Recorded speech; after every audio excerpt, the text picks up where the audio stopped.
Hello साथियों, multivariate procedure with are के इस कोर्स में आप सभी का बहुत बहुत स्वागत है।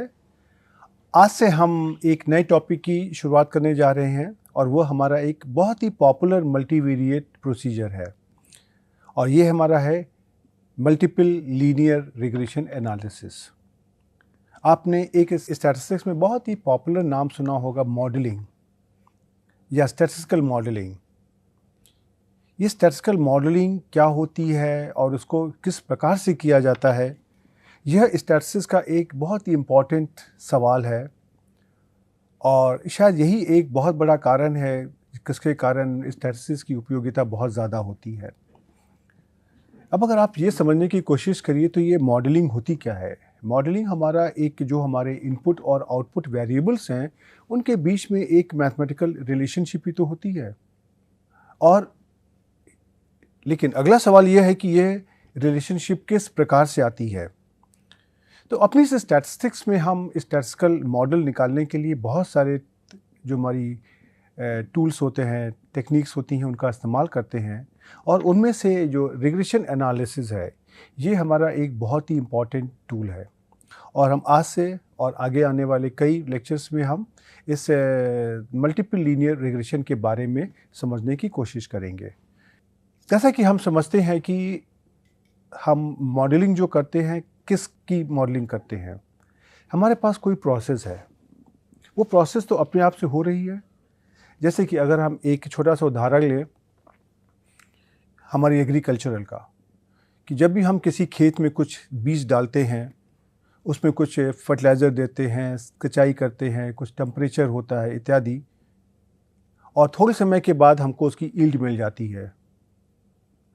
तो आप देखिए कि जो भी हमारी क्रॉप हो रही, जो हमारी खेती हो रही है, उसका जो आउटकम आ रहा है वह हमारा कई सारे वेरिएबल्स पर डिपेंड करता है। किन किन वेरिएबल्स पे? जैसे क्वांटिटी ऑफ फर्टिलाइज़र हो गया, रेनफॉल हो गया, इरिगेशन हो गया, टेम्परेचर हो गया, मॉइस्चर हो गया इत्यादि। तो अब आपने देखा कि एक हमारा आउटकम है जो एक कई सारे वेरिएबल्स के ऊपर डिपेंड कर रहा है। अब यहाँ पर समस्या ये है कि ये इसका जो स्टैटिस्टिकल मॉडल तो पता नहीं मेरे को क्या है, उसका रियल मॉडल क्या है मेरे को नहीं पता है क्या है। वो तो शायद ईश्वर के हाथ में है कि किस वैल्यू को कहाँ कहाँ पे देने पर हमारी कितनी फर्टिलाइज़र की पैदावार होगी। लेकिन हम क्या करते हैं, हम उल्टी डायरेक्शन में आते हैं। हम एक एक्सपेरिमेंट करते हैं और हम वहाँ पर एक कुछ अमाउंट ऑफ फर्टिलाइज़र देंगे, कुछ इरिगेशन देंगे, टेम्परेचर को नोट करेंगे, रेनफॉल को देखेंगे इत्यादि, और उसके बाद देखेंगे कि ऐसा ऐसा होने पर हमारे पास कितनी हमारी यील्ड आई है। और इसी एक्सपेरिमेंट को हम कई बार करेंगे तो हमारे पास क्या होगा, हमारे पास यील्ड का डेटा आ जाएगा, क्वांटिटी ऑफ फर्टिलाइज़र का डेटा आ जाएगा, रेनफॉल का डेटा होगा, टेम्परेचर का डेटा होगा, इरिगेशन का डेटा होगा, और उस डेटा की बेसिस पर हम अपनी यील्ड और बाकी सभी वेरिएबल जो उसको इन्फ्लुएंस कर रहे हैं उनके बीच में एक मैथमेटिकल रिलेशनशिप निकालने की कोशिश करेंगे। तो इसी रिलेशनशिप को निकालने का हमारा एक तरीका है रिग्रेशन एनालिसिस। रिग्रेशन का क्या मतलब होता है? रिग्रेस का अगर हम डिक्शनरी मीनिंग देखें तो इसका मतलब होता है कि पीछे की डायरेक्शन में आना। तो पीछे की डायरेक्शन में आने का क्या मतलब हुआ? कायदे की बात तो ये है कि हमारा एक प्रकृति में एक कोई मॉडल है जिसके द्वारा हमारी ये जो हमारी यील्ड है वो हमारे भिन्न भिन्न तरीके के जो हमारे इनपुट वेरिएबल्स हैं उनके ऊपर डिपेंड करती है। लेकिन वो मॉडल मुझको नहीं पता है, इसलिए हम उल्टी डायरेक्शन से आते हैं। हम पहले अपना डेटा जनरेट करते हैं और उस डेटा से हम अपने उस संबंध को निकालने की कोशिश करते हैं। इसीलिए हम इसको कहते हैं रिग्रेशन एनालिसिस। तो जब भी हम कभी रिग्रेशन एनालिसिस करते हैं तो अपने जो सांख्यिकी के टूल्स हमारे होते हैं उसको तो हम अपनी जो मैथमेटिकल टूल्स हैं उनकी सहायता लेकर के निकालते हैं। साथ ही हमको अपने मॉडल को तैयार करने के लिए कुछ अजम्पशंस भी लेने होते हैं और उसकी बेसिस पे हम कुछ एक अपने मैथमेटिकल टूल्स को यूज़ करके हम अपने मॉडल को निकाल लेते हैं। तो यही हमारे जो भिन्न भिन्न एस्पेक्ट्स हैं कि हाँ, अगर हमको कोई एक सेट ऑफ इनपुट और आउटपुट वेरिएबल का दिया जाता है जिसके ऊपर हमारे पास कुछ डेटा अवेलेबल है, तो उस डेटा की सहायता से हम अपने मॉडल को कैसे निकालेंगे, हम अपने स्टैटिस्टिकल मॉडल को कैसे निकालेंगे, यही कार्य हम इस मल्टीपल लीनियर रिग्रेशन एनालिसिस में करते हैं। तो चलिए आज के लेक्चर में हम आपको एक ओवरऑल पिक्चर दिखाने की कोशिश करते हैं कि हमारे पास रिग्रेशन एनालिसिस के क्या क्या बेसिक फंडामेंटल्स होते हैं, क्या क्या उनकी डेफिनेशंस होती हैं, और ये जो हमारी परिभाषाएं हैं और या जो छोटे छोटे हमारे कॉन्सेप्ट्स हैं, ये हमको आगे अपने डेटा की बेसिस पर किसी रिग्रेशन मॉडल को निकालने में हमारी सहायता करेंगे, नंबर 1। और नंबर 2, हम उसको देखेंगे कि आर सॉफ्टवेयर में हम इसको किस प्रकार से निकालते हैं। तो चलिए हम इस लेक्चर को आरंभ करते हैं और अपने इस रिग्रेशन एनालिसिस के जो बेसिक फंडामेंटल्स हैं, परिभाषाएं हैं, उनको समझने की कोशिश करते हैं। अब आपको मैं ये बता दूं कि जो हमारे लीनियर मॉडल्स होते हैं वो हमारे जो भी आजकल के स्टैटिस्टिकल मेथड है उसके अंदर एक बहुत इम्पॉर्टेंट रोल प्ले करते हैं। और ये जो हमारे मॉडल्स होते हैं वो एक बहुत बड़े अमाउंट के जो मेट्रिक डेटा स्ट्रक्चर्स होते हैं और उनकी जो भी डेफिनेशन की रेंज होती है उसको पता करने में हमारी सहायता करते हैं। और एटलीस्ट अगर पूरे डेटा रेंज में हम उसकी वैल्यू अगर नहीं निकाल पाते तो एटलीस्ट छोटे छोटे हिस्सों में करके हम उसमें से मॉडल को निकालने की कोशिश करते हैं। उसके द्वारा मुझे भिन्न भिन्न प्रकार की इंफॉर्मेशन मिलती जाती है।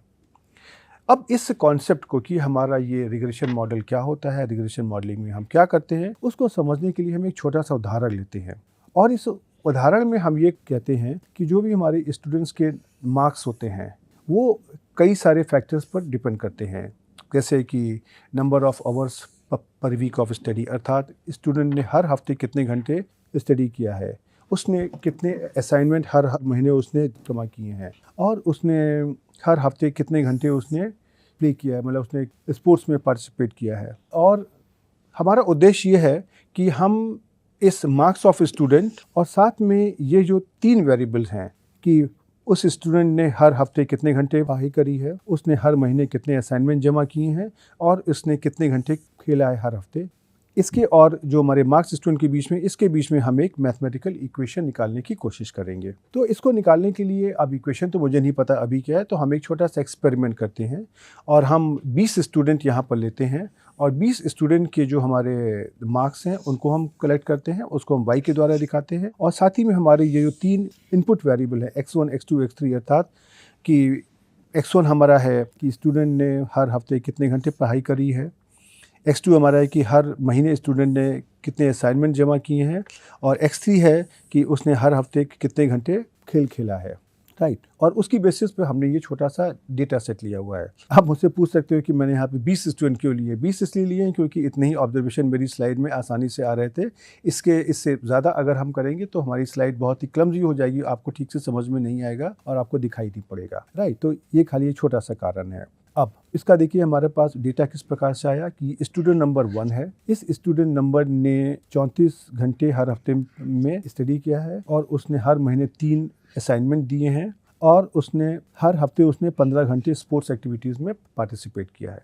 तो ये हमारी इसकी x1, x2, x3 की हमारी ये 3 वैल्यूज़ हो गई, राइट। और उसकी बेसिस पे उस स्टूडेंट के हमारे पास 180 नंबर उसके आए हैं। और उसी तरीके से अगर हम देखेंगे कि जो हमारा दूसरा स्टूडेंट है उसके हमारे 116 नंबर आए हैं, उसने हर हफ्ते उसने 12 घंटे पढ़ाई करी है, उसने खाली महीने में 1 असाइनमेंट जमा किया है, और उसने हर हफ्ते 13 घंटे स्पोर्ट्स में पार्टिसिपेट किया है। और इसी तरीके से हमारे पास ये 20 स्टूडेंट्स के ऊपर हमने अपने ऑब्जर्वेशंस ले लिए हैं, राइट।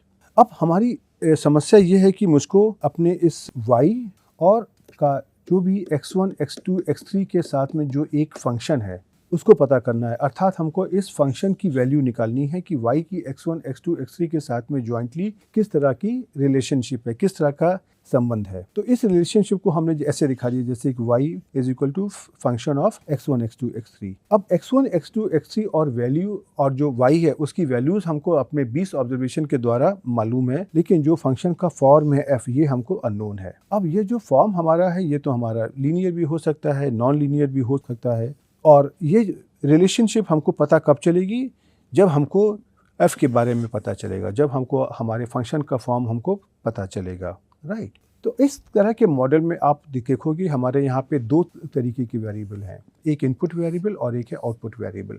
इनपुट वेरिएबल को हम इंडिपेंडेंट वेरिएबल्स भी कहते हैं, आउटपुट वेरिएबल्स को हम डिपेंडेंट वेरिएबल भी कहते हैं। और हमारा बेसिक ऑब्जेक्टिव क्या है, हमको इस डिपेंडेंट और इंडिपेंडेंट वेरिएबल्स के बीच में एक ऐसी रिलेशनशिप निकालनी है, एक ऐसा संबंध निकालना है जो इसके फिनोमेना को बेस्ट पॉसिबल तरीके से दिखाता है, और उसी को तो हम बोलते हैं मॉडल, राइट। मॉडल हमारे पास दो तरीके के होते हैं, एक हमारा होता है मैथमेटिकल मॉडल और एक हमारा होता है स्टैटिस्टिकल मॉडल। तो मैथमेटिकल मॉडल जो हमारा होता है ये हमारा एग्जैक्ट होता है, और स्टैटिस्टिकल मॉडल हमारा के अंदर हम जो रैंडम वेरिएशन है, रैंडम एरर है, उसको भी इनकॉर्पोरेट करते हैं, राइट। अब जो भी हम जब भी इस मॉडलिंग को पता करने की कोशिश करते हैं तो उसमें स्टैटिस्टिशियन का क्या रोल होता है। उसके पास कोई अधिकार नहीं होता है कि वह उस प्रोसेस को चेंज कर सके। जिस तरीके से प्रोसेस हो रही है वह प्रोसेस उसी प्रकार से होती रहेगी, और हमको उसके ऊपर से उस प्रोसेस से संबंधित डेटा इकट्ठा करना होता है। दूसरा चैलेंज ये होता है कि स्टैटिस्टिशियन को एक छोटे से सैंपल पर काम करना पड़ता है, जो एक उस पॉपुलेशन का एक बहुत छोटा सा फ्रैक्शन होता है। और ये जो हमारा सैंपल होता है इसमें हम ये उम्मीद करते हैं कि इस सैंपल के अंदर हमारे सारे के सारे फीचर जो हमारी पॉपुलेशन में हैं वह उस सैंपल के अंदर भी प्रेजेंट हैं। अब हम यहाँ पर ये मानते हैं कि जो भी हमारा आउटकम है, कोई भी हमारी प्रोसेस है, उसका जो भी हमारा आउटकम है उसको हम एक रैंडम वेरिएबल y के द्वारा दिखाते हैं, जिसको हम कहते हैं कि ये हमारा डिपेंडेंट या स्टडी वेरिएबल है। और ये जो हमारा आउटकम है ये हमारा k independent variables x1, x2, xk के ऊपर डिपेंड करता है, और इन इंडिपेंडेंट वेरिएबल्स को हम एक्सप्लेनेटरी वेरिएबल भी कहते हैं। एंड हम ये मानते हैं कि जो y का x1, x2 के साथ में जो रिलेशनशिप है वो इस प्रकार से है कि x1, x2, xk तो हमारा इंडिपेंडेंट वेरिएबल हो गए, और बीटा 1, बीटा 2, बीटा k ये हमारे इसके पैरामीटर्स हो गए। और साथ में ही जब भी हम कभी ऑब्जर्वेशन को इकट्ठा करते हैं तो उसके अंदर कोई ना कोई एक रैंडम एरर होती है। उस रैंडम एरर को हमने यहाँ पर एप्सिलॉन से दिखाया है। आपको मैं एक चीज़ पहले बताना चाहूँगा, आप सभी ने y = mx + c इस इक्वेशन को पढ़ के रखा हुआ। ये हमारी एक सिंपल लाइन की इक्वेशन होती है। अब यहाँ पे देखिए दो तरह की चीज़ें हैं, एक है xy और एक है हमारा m और c। अगर हम आपसे कहें कि x और y की वैल्यू हमको नोन है, अगर हम कह दें x = 1 और y = 2, तो हम इसको कह सकते हैं 2 = m + c। तो क्या हमको इस लाइन के बारे में सारी इन्फॉर्मेशन पता चल जाती है? उत्तर है नहीं। लेकिन दूसरी ओर अगर हम कहें कि m की वैल्यू है 1 और c की वैल्यू है 2, तो हमारी इक्वेशन क्या हो जाती है? y = x + 2। अब इस इक्वेशन को देख करके आप ये कह सकते हो कि आपको इस लाइन के बारे में सारी की सारी इन्फॉर्मेशन है कि ये y एक्सिस पर कहाँ पे कट करती है, x एक्सिस पर कहाँ पे कट करती है, इसका स्लोप क्या है, और कोई अगर x की वैल्यू अगर हमको दी जाए तो मुझे y की क्या वैल्यू मिलेगी। तो उस केस में हम देखेंगे कि ये जो हमारे xy हैं इनको हम बोलते हैं कि ये हमारे वेरिएबल्स हैं, और ये जो हमारे m और c हैं इनको हम कहते हैं कि ये हमारे इस लाइन के पैरामीटर्स हैं। तो पैरामीटर्स हमारे यहाँ पे कौन सी वैल्यू हो गई? ये हमारी वह वैल्यू है कि अगर ये मुझे मालूम चल जाती हैं तो मुझे अपने मॉडल के बारे में सारी की सारी इन्फॉर्मेशन पता चल जाती है, राइट। तो उसी प्रकार से मैंने यहाँ पर x1, x2, xk और बीटा 1, बीटा 2, बीटा k हमने लिए हैं। तो इंडिपेंडेंट वेरिएबल के साथ में हमारे पास पैरामीटर्स भी हैं। तो अगर मुझे किसी तरीके से इन अपने पैरामीटर्स की वैल्यू पता चल जाएगी तो मुझे अपना स्टैटिस्टिकल मॉडल पता चल जाएगा, राइट। तो अब इसमें से इस रिलेशनशिप में अगर हम देखने की कोशिश करें तो हम यहाँ पे मानते हैं कि जो हमारा f है ये हमारा कोई एक वेल डिफाइंड फंक्शन है, प्रॉपरली डिफाइंड है, और जो बीटा 1, बीटा 2, बीटा के हैं ये हमारे पैरामीटर्स हैं, और ये हमारे जो इंडिपेंडेंट वेरिएबल है x1, x2, xk ये उनका कंट्रीब्यूशन दिखाते हैं कि वो किस प्रकार से हमारे इस मॉडल को इफेक्ट कर रहे हैं। साथ में ये जो एप्सिलॉन है ये हमारा एक रैंडम एरर होता है, और ये हमारा जो y और x के बीच में हमारी रिलेशनशिप है उसके अंदर जो भी हमारा कुछ एक रैंडम वेरिएशन आ रहा है, स्टोकेस्टिक नेचर है, ये उसको दिखाने की कोशिश करती है। जैसे कि अगर हम कहें हम अगर कोई भी खेत में अगर हम 5 किलो की अगर हम फर्टिलाइजर डालते हैं तो हमको जो भी ईल्ड मिलती है, सपोज हमको 50 किलो ईल्ड मिल जाती है। अगर हम 5 किलो की ईल्ड की जो फर्टिलाइजर को अगर हम फिर से किसी और खेत में डालेंगे, क्या हमको फिर से 50 किलो की ईल्ड मिलेगी? हो सकता है 50 किलो के आसपास हो, लेकिन वो 51 किलो भी हो सकती है, 48 किलो भी हो सकती है इत्यादि।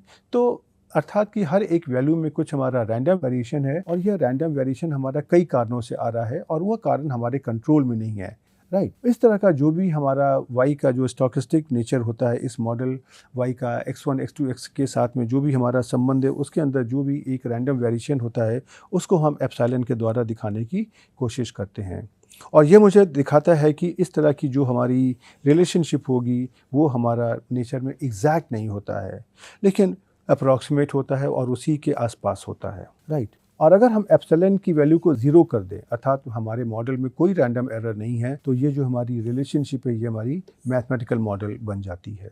तो जब हमारा एप्सिलॉन की वैल्यू नॉन ज़ीरो होती है, देन ये जो हमारी रिलेशनशिप है इसको हम स्टैटिस्टिकल मॉडल कहते हैं, राइट। और ये जो हमारा मॉडल होता है इसको हम अगर ब्रॉड तरीके से देखें तो ये हमारे किसी भी फिनोमिना को एक मैथमेटिकल फ्रेमवर्क में दिखाने की कोशिश करता है, दिखाता है, राइट। तो जब भी हम कभी अपने किसी डेटा के ऊपर रिग्रेशन एनालिसिस करते हैं तो हमारे पास कई सारे स्टेप्स होते हैं। तो उसमें से हमारा पहला स्टेप होता है कि हमको अपनी जिस प्रॉब्लम को सॉल्व करना है उसको क्लियरली स्टेट करना होता है, और फिर उस प्रोसेस में हमारे पास कौन कौन से इंडिपेंडेंट और डिपेंडेंट वेरिएबल हैं जो रिलेवेंट हैं, जो इम्पॉर्टेंट हैं, उनको मुझको चूज़ करना होता है। उसके बाद में जो हमने रिलेवेंट वेरिएबल्स लिए हैं उसके ऊपर एक्सपेरिमेंट करके हमको डेटा कलेक्ट करना होता है।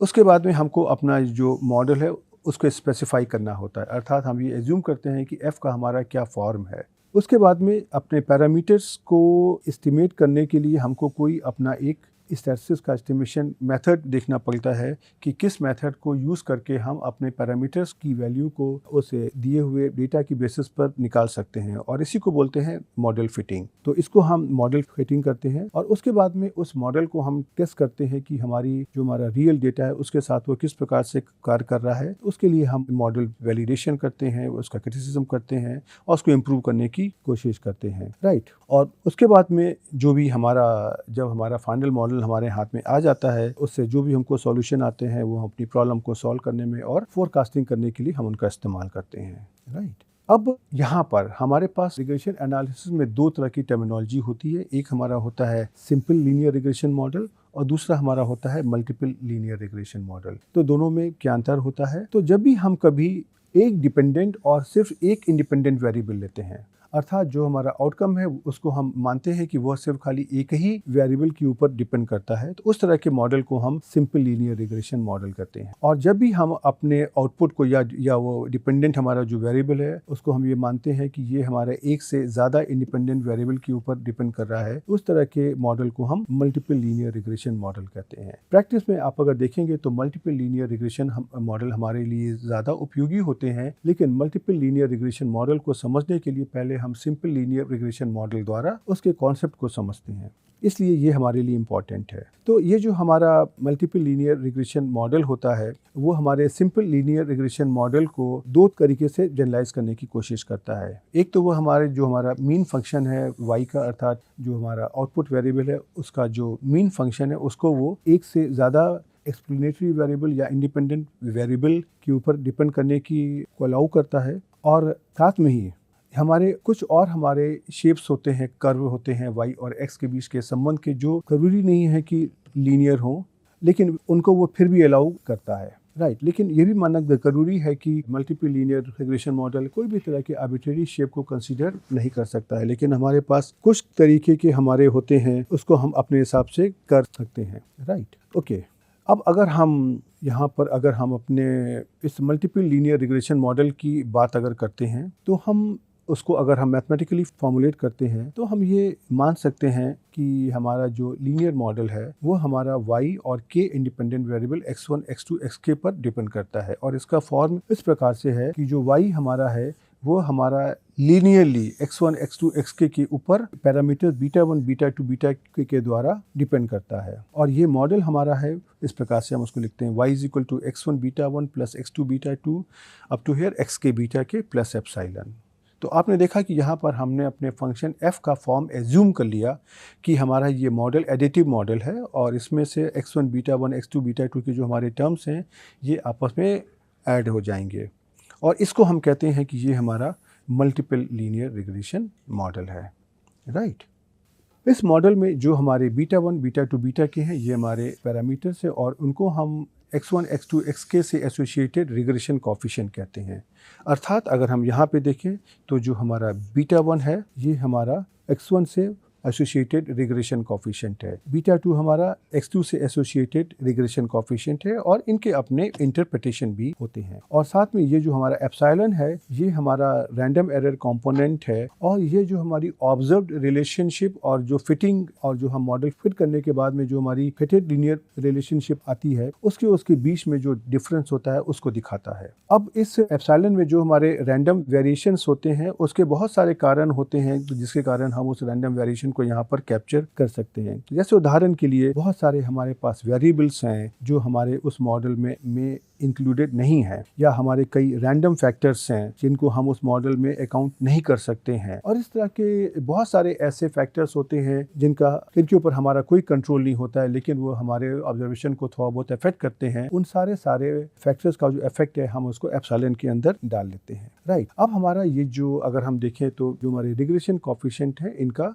हमारा क्या रोल होता है। तो अगर हम ये मान लें कि हमारी एप्सिलॉन की जो एक्सपेक्टेड वैल्यू है वह 0 है, राइट, तो अगर हम ऐसा निकालते हैं तो अगर अपने इस मॉडल से अगर हम y की एवरेज वैल्यू निकालते हैं तो वो क्या होगी, एक्सपेक्टेड वैल्यू ऑफ y। तो आप अगर यहाँ पे इस मॉडल में आप अगर देखोगे तो यहाँ पर अगर हम बीटा जे देखें अगर हम, तो ये क्या होगा, एक्सपेक्टेड वैल्यू y को अगर हम एक्सपेक्टेड वैल्यू y को हम कैसे लिख सकते हैं, एक्सपेक्टेड वैल्यू ऑफ y और हम लिख सकते हैं x1 beta 1 plus x2 beta 2 plus आपके हेयर x के बीटा के, राइट, क्योंकि एक्सपेक्टेड वैल्यू एप्सिलॉन को हमने 0 मान लिया है। तो अगर हम देखें तो अगर हम एक्सपेक्टेड वैल्यू ऑफ y को अगर हम xj की रिस्पेक्ट में अगर हम पार्शियली डिफरेंशिएट करते हैं तो हमारा बीटा j की वैल्यू हमारी इस प्रकार से आ जाती है जो हमने यहाँ पर लिखी हुई है, beta j is equal to partial derivative of expected value of y with respect to xj। अब इसका क्या मतलब हुआ, आपको पता है कि जो हमारे डेरिवेटिव होते हैं ये हमको रेट ऑफ चेंज बताते हैं। तो ये जो हमारा jth रिग्रेशन कॉफिशिएंट है बीटा जे, ये क्या दिखा रहा है, ये हमको एवरेज वैल्यू ऑफ y में अगर हम jth इंडिपेंडेंट वेरिएबल xj में हम अगर एक यूनिट चेंज करते हैं तो उसमें से कितना परिवर्तन होता है। अर्थात कि अगर हम xj की वैल्यू में अगर हम एक यूनिट का चेंज करते हैं तो हमारी एवरेज वैल्यू में कितना परिवर्तन होता है, इसको हम यहाँ से बीटा जे के द्वारा दिखाने की कोशिश करते हैं, राइट। अब यहाँ पर आपको हम एक चीज़ और बता दें कि अगर हमारा इसकी बीटा जे की अगर हम जो अपने डेटा पर जो वैल्यू निकालते हैं वो या तो पॉजिटिव होती है या हमारी नेगेटिव होती है। तो अगर ये बीटा जे की वैल्यू अगर हमारी पॉजिटिव आ रही है तो इसका मतलब ये होता है कि जैसे जैसे हमारी xj की वैल्यू बढ़ती जा रही है हमारी जो एवरेज वैल्यू है y की ये भी बढ़ती जाएगी। अर्थात ये हमारा जो बीटा जे है, बीटा जे का इफेक्ट हमारा पॉजिटिव है और ये एक्सपेक्टेड वैल्यू ऑफ y को बढ़ाता है जैसे जैसे हमारा xj की वैल्यू में परिवर्तन होता है। और उसी तरीके से अगर ये बीटा जे की वैल्यू अगर हमारी निगेटिव होती है तो इसका मतलब ये होता है कि अगर हम xj की वैल्यू को अगर हम कम करते हैं तो एक्सपेक्टेड वैल्यू ऑफ y अर्थात जो एवरेज वैल्यू है ये हमारी बढ़ती जाती है, राइट। तो ये हमारी जो हर एक कॉफिशिएंट हमारे उस मॉडल में उस एक्सप्लेनेटरी वेरिएबल को किस प्रकार से अफेक्ट कर रहा है उसका हमको बीटा जे का जो साइन होता है वहाँ से पता चल जाता है, राइट। अब सवाल ये आता है कि किसी मॉडल को हम लीनियर मॉडल कब कहते हैं। जैसे यहाँ पर आपने ये एज्यूम कर लिया कि ये आपका एक लीनियर मॉडल है, लेकिन ये मॉडल लीनियर है क्यों? तो स्टैटिस्टिक्स की निगाह से स्टैटिस्टिक्स की जो परिभाषा होती है उसके हिसाब से हम किसी मॉडल को लीनियर तब कहते हैं जब वो हमारा लीनियर इन पैरामीटर्स होता है, राइट। और अगर हम इसकी एक और परिभाषा देने की कोशिश करें तो हम ये कहते हैं कि अगर हमारा जो भी एक्सपेक्टेड वैल्यू ऑफ y पर अगर हम अपना partial derivative with respect to beta J निकालते हैं, अर्थात अगर हम ये partial derivative of expected value of y with respect to beta J निकालते हैं और अगर ये वैल्यू हमारी अगर बीटा जे पर डिपेंड नहीं करती है तो हम कहते हैं कि हमारा जो मॉडल है लीनियर है। जैसे उदाहरण के लिए अगर हमने ये वाला मॉडल लिखा है expected value of y is equal to beta 1 plus beta 2x, तो यहाँ पर आप अगर देखोगे कि partial derivative of y with respect to beta 1 ये हमारा कुछ भी नहीं है, 0 है, और एक्सपेक्टेड वैल्यू ऑफ y का जो partial derivative with respect to beta 2 हमारा कितना है, ये हमारा है x। तो ये दोनों पार्शियल डेरिवेटिव हमारे कोई भी पैरामीटर बीटा 1 या बीटा 2 पर निर्भर नहीं करते हैं, इसलिए हम इस मॉडल को लीनियर मॉडल कह देते हैं, राइट। उसी तरीके से अगर हम एक और अगर हम मॉडल लेते हैं तो हमने जैसे ये लिया expected value of y is equal to beta one into x raise to power of beta two. ये अगर आप ऐसे देखोगे तो ये हमारा नॉन लीनियर मॉडल है। क्यों? आप अगर एक्सपेक्टेड वैल्यू ऑफ y को अगर आप बीटा वन या बीटा टू की रिस्पेक्ट में पार्शियली डिफरेंशिएट करोगे तो ये फंक्शन हमारा बीटा वन और बीटा टू पर डिपेंड करेगा। लेकिन अगर हम इस मॉडल में इसका अगर हम दोनों ओर लॉग ले लेते हैं और तो ये हमारा क्या बन जाएगा, log of expected value of y is equal to log of beta one plus beta two log of x। और इसको अगर हम चाहें यहाँ पे ऐसे भी लिख सकते हैं, log expected value of y को y star, log of beta one को बीटा वन स्टार और लॉग ऑफ x को अगर हम x स्टार लिख सकते हैं। तो इतना कन्वर्ट करने के बाद में हम यह कह सकते हैं कि ये जो हमारा मॉडल आया है y star is equal to beta one star plus beta two x star, ये हमारा बीटा वन स्टार और बीटा टू इन दो पैरामीटर्स पर ही हमारा एक लीनियर मॉडल है, राइट। क्योंकि अगर हम इस मॉडल को अगर हम बीटा वन स्टार या बीटा टू से अगर हम डिफ्रेंशिएट करेंगे और हम expected value of y star का जो पार्शियल डेरिवेटिव है बीटा वन स्टार और बीटा टू के सापेक्ष निकालेंगे तो वो हमारा इन पैरामीटर्स बीटा वन स्टार और बीटा टू से इंडिपेंडेंट आएगा। तो ये जो हमारा मॉडल है बीटा वन स्टार और बीटा टू में हमारा ये लीनियर मॉडल है। और जहाँ पे हमारे पास आउटपुट वेरिएबल हमारा है y स्टार, ये हमारा है log of expected value of y और x स्टार हमारा लॉग ऑफ x है। तो ये वाला जो मैंने उदाहरण लिया है वो इसलिए लिया है कि बहुत जगह आप देखोगे कि हमारा कोई नॉन लीनियर मॉडल होता है, उसके ऊपर अगर हम कोई ट्रांसफॉर्मेशन लगा दें तो उसको हम एक अपने लीनियर मॉडल में कन्वर्ट कर सकते हैं, राइट। और उसके बाद हम अपने जो भी लीनियर मॉडल के हमारे टूल्स होते हैं उनको हम यहाँ पे बहुत आसानी से लगा सकते हैं, राइट। अब अगर हम एक और उदाहरण लेते हैं कि expected value of y is equal to beta one plus beta two x plus beta three x square, right. यहाँ पे लोगों को एक कन्फ्यूजन ये होता है कि मैंने यहाँ पे एक्स स्क्वायर लिया हुआ है तो शायद ये मॉडल हमारा नॉन लीनियर हो गया, लेकिन ऐसा नहीं होता। हम एक्स स्क्वायर को अगर हम एक्स स्टार के फॉर्म में अगर हम लिख दें तो ये मॉडल हमारा beta one plus beta two x plus beta three x star हो जाएगा। आप देखोगे कि ये मॉडल भी हमारा parameters beta one beta to beta three के सापेक्ष में लीनियर है, क्योंकि ये हमारा लीनियर इन पैरामीटर्स है। लेकिन हाँ, ये हमारा वेरिएबल x की रिस्पेक्ट में तो नॉन लीनियर है, लेकिन इससे हमारी जो लीनियर मॉडल की परिभाषा है उसमें कोई फर्क नहीं पड़ता है और इसको हम कहते हैं कि ये हमारा लीनियर मॉडल है। उसी प्रकार से अगर हम एक और ये मॉडल लेते हैं expected value of y is equal to beta one plus beta two divided by x minus beta three. इसमें से आप अगर एक्सपेक्टेड वैल्यू ऑफ y को बीटा वन बीटा टू और बीटा थ्री के सापेक्ष में पार्शियल डेरिवेटिव करेंगे तो आपको पता चलेगा कि ये हमारा नॉन लीनियर मॉडल है, क्योंकि जो उसके पार्शियल डेरिवेटिव्स हैं वो हमारे पैरामीटर्स पर डिपेंड करेंगे। तो इस प्रकार से हम अपना जो भी यहाँ पर अपने मॉडल की जो लीनियरिटी और नॉन लीनियरिटी की बात करते हैं और उसकी बेसिस पे हम अपना जो भी यहाँ पर इस मॉडल की जो परिभाषा है उसको हम डिफाइन करते हैं और अपने मॉडल को जज कर सकते हैं कि ये मॉडल हमारा लीनियर है कि नॉन लीनियर है। इसी के साथ हम यहाँ पर इस लेक्चर में यहाँ पे रुकते हैं। आपने देखा कि इस लेक्चर में मैंने आपको खाली हमारा जो भी मल्टीपल लीनियर रिग्रेशन एनालिसिस है उसके हमारे क्या क्या बेसिक कॉन्सेप्ट्स होते हैं उनके बारे में बताया है, जिससे कि आपके दिमाग में कुछ बैठ जाए कि हम लोग आगे क्या करने वाले हैं। अब आगे आपको कैसा मैंने y equal to M X plus C वाला उदाहरण लेकर के ये बताया था कि अगर मुझे अपने m और c जो हमारे पैरामीटर्स हैं उनकी अगर वैल्यू पता चल जाती तो मुझे पूरा मॉडल पता चल जाता है। तो इसी तरीके से अगर हम कहें कि जो हमारे पैरामीटर्स हैं beta one beta to beta के, अब अगर मुझे किसी तरीके से उनकी वैल्यूज़ पता चल जाए तो मुझको अपना पूरा स्टैटिस्टिकल मॉडल पता चल जाएगा। अब बीटा वन बीटा टू और बीटा टू बीटा के की वैल्यू कहाँ से पता चलेंगी? हमारे पास एक ही ऑप्शन है कि जो हमने अपना एक्सपेरिमेंट किया है जहाँ से हमने y x1 x2 x की वैल्यू निकाली है, उस डेटा सेट की बेसिस पर हम इन पैरामीटर्स की जो भी अच्छी से अच्छी वैल्यू निकालने की कोशिश करें। इस तरह के हमारे भिन्न हमारे जो भी एस्पेक्ट्स हैं उनको हम कैसे करते हैं, कैसे समझते हैं, इसके बारे में हम आपको अगले लेक्चर में बताएंगे। तो आप इन कॉन्सेप्ट को एक बार रिवाइज करिए और हम आपको अगले लेक्चर में मल्टीपल लीनियर रिग्रेशन मॉडल के बारे में और कुछ बताने आएंगे। तब तक के लिए गुड बाय।